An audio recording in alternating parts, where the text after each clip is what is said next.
রহস্য, রোমাঞ্চ, ভয়, হাসি, প্রেম, দুঃখ, সমস্ত কন্টেন্টের সেরা ঠিকানা কথা ও কাহিনী এন্টারটেইনমেন্ট। বিনোদনের নতুন অধ্যায়।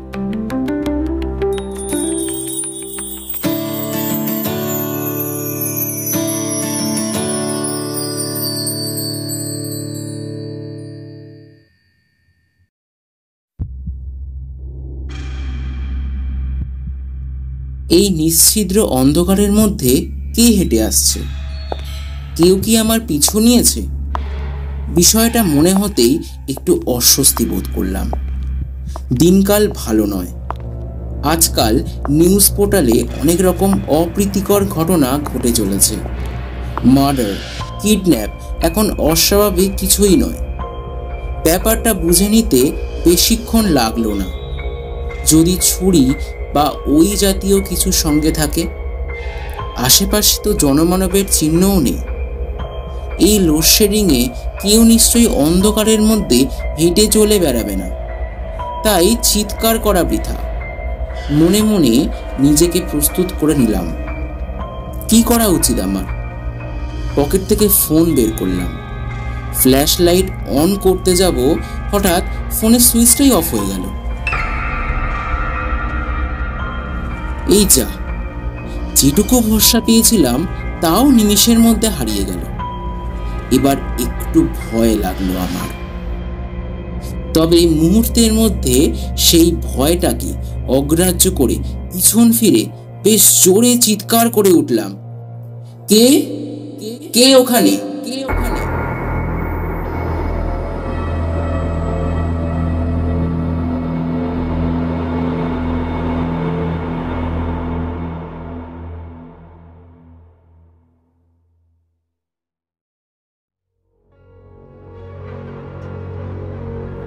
নমস্কার। আজকের গল্প কথা ও কাহিনী এন্টারটেনমেন্ট অরিজিনালসের প্রথম নিবেদন। সময় ছিল রাত 10টা। এই গল্পটি 2টি পর্বে উপস্থাপিত করা হয়েছে। আজকে রয়েছে সময় ছিল রাত 10টা গল্পের প্রথম পর্ব। তাহলে শুরু করা যাক।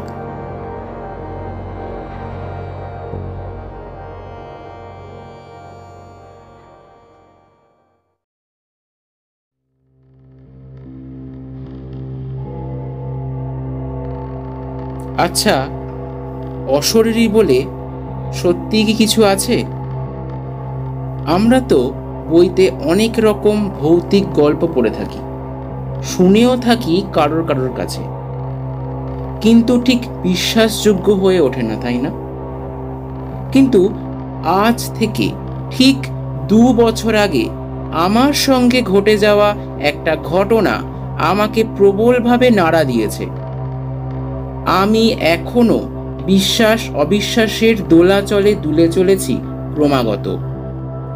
এর কোনো ভিত্তি আদৌ আছে কি নেই তা আমার জানা নেই, তাই তার দায় সম্পূর্ণ পাঠকদের ওপরই ছেড়ে দিলাম।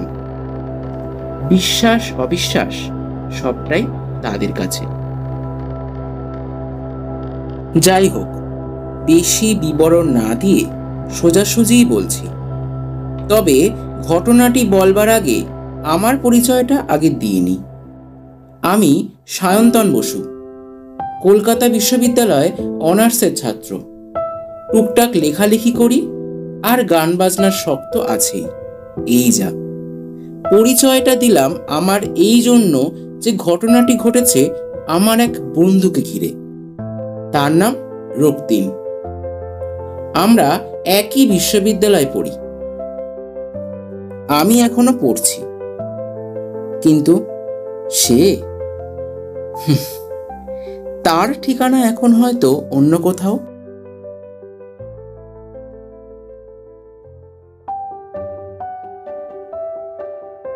রক্তিমের বিষয় ছিল বাংলা, আমার ভূগোল। ডিপার্টমেন্ট আলাদা হলেও বেশিরভাগ সময় কাটাতাম একসঙ্গেই।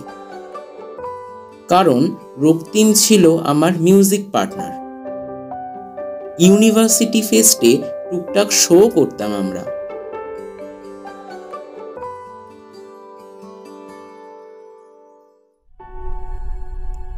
আজ সব অতীত।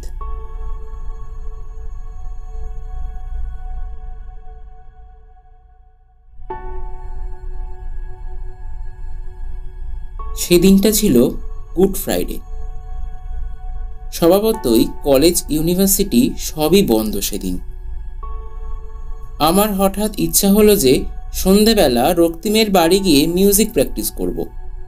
রক্তিমের বাড়িটা বেশ বড়, অঢেল জায়গা, ইনস্ট্রুমেন্টও আছে প্রচুর। তো যাওয়াই স্থির করলাম। যাওয়ার আগে কল করে বলে দিলাম। রক্তিম সব শুনে খুশি হয়ে বলল, একদম ভাই, আজ মন খুলে প্র্যাকটিস করব, আয় চলে আয়।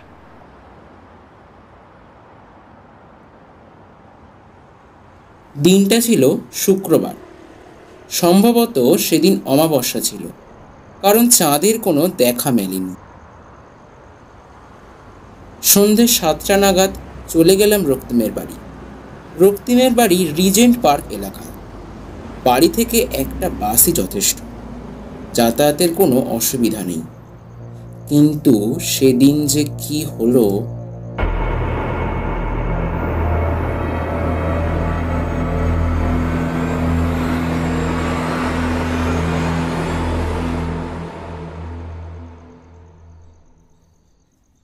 যাই হোক, মিউজিক প্র্যাকটিসের সময় ধরা ছিল 2 ঘন্টা। কিন্তু গান বাজনা তো আর ঘড়ি ধরে চলে না। সেই টেনে টুনে 9:30 বেজে গেল। পরের দিন আবার ইউনিভার্সিটি যেতে হবে, প্রজেক্ট সাবমিশন। স্যারেরা আবার পাংচুয়াল ডেট ছাড়া সাইন করেন না। তো মিনিট 5 বসেই রওনা দিলাম ওর বাড়ি থেকে। রক্তিম প্রথমটায় আমাকে বাড়ি যেতে না করছিল, বলছিল, দেখ ভাই, রাত হয়ে গেছে, আর এখন বাস পাবি বলে আমার মনে হয় না। তার উপর বাস থেকে নেমেও তোকে 5 মিনিট হেঁটে যেতে হবে। পৌঁছাতে কিন্তু রাত্রি 10:30 বেজে যাবে। আর তাছাড়া কাল নাই বা গেলি কিছু হবে না। আমি ইউনিয়নে আছি, স্যারকে কিছু একটা বলে ম্যানেজ করিয়ে দেবো। কিন্তু আমি প্রবলভাবে বাধা দিয়ে বললাম, না ভাই, ইউনিয়নকে খুব একটা বিশ্বাস করি না। তাছাড়া এসব পছন্দ নয় আমার। আচ্ছা আচ্ছা, ঠিক আছে, তুই চিন্তা করিস না, আমি বাড়ি ঢুকেই তোকে কল করব। এবার খুশি তো?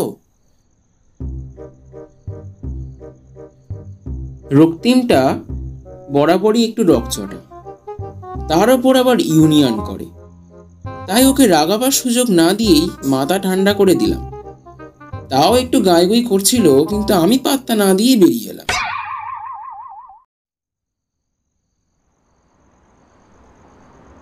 কিন্তু বাস স্ট্যান্ডে এসেই কেমন যেন সব গোলমাল হয়ে গেল।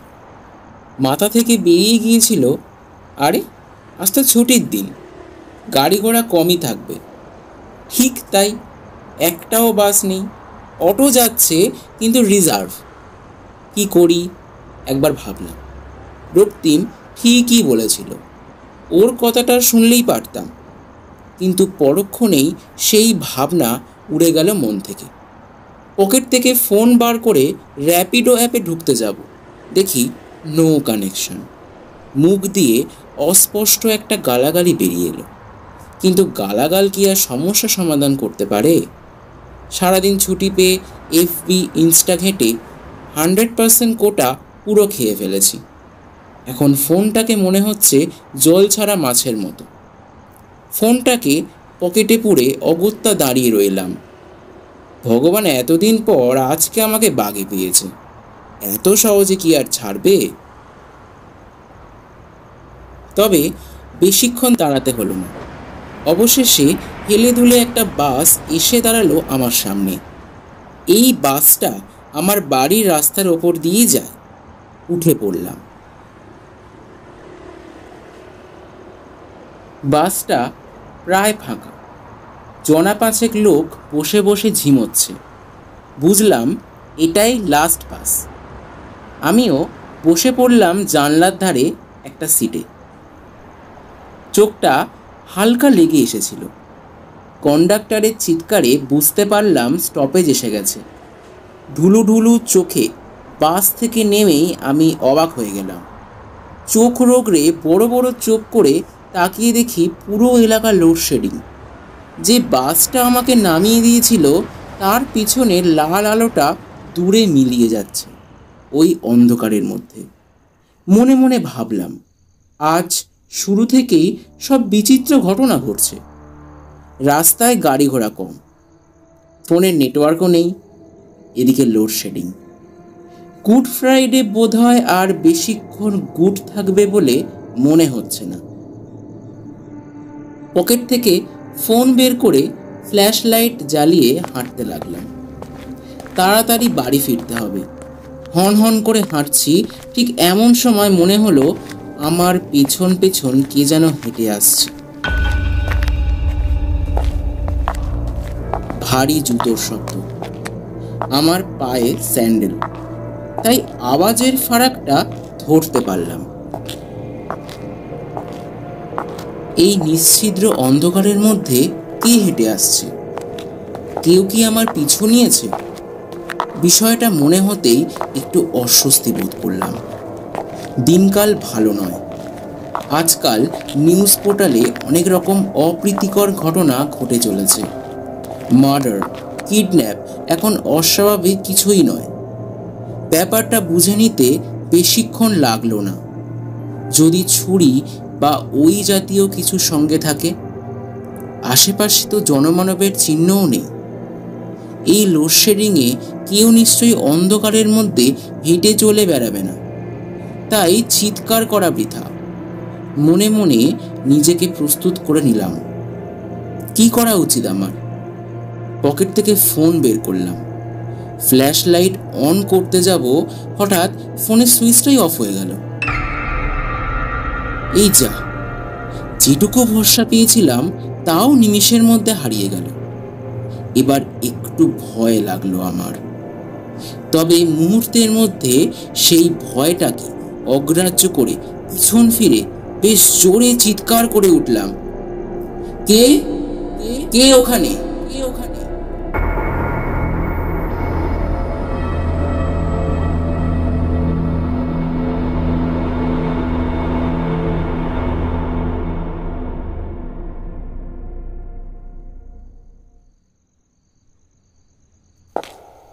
আমার চিৎকারে বোধহয় অনুসরণকারী অভীষ্ট সিদ্ধ হলো না, কারণ আমি চিৎকার করে উঠতেই সে দাঁড়িয়ে গেল।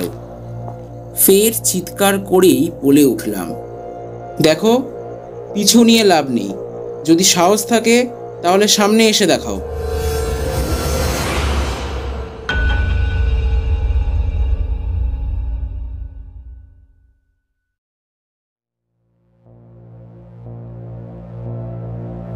গল্পের পরবর্তী অংশ, অর্থাৎ সময় ছিল রাত 10টা গল্পের দ্বিতীয় এবং অন্তিম পর্ব শুনতে পাবেন আগামী সপ্তাহে ঠিক রাত 8টায়। আজকের মতন শুভরাত্রি। সকলে ভালো থাকবেন। ধন্যবাদ।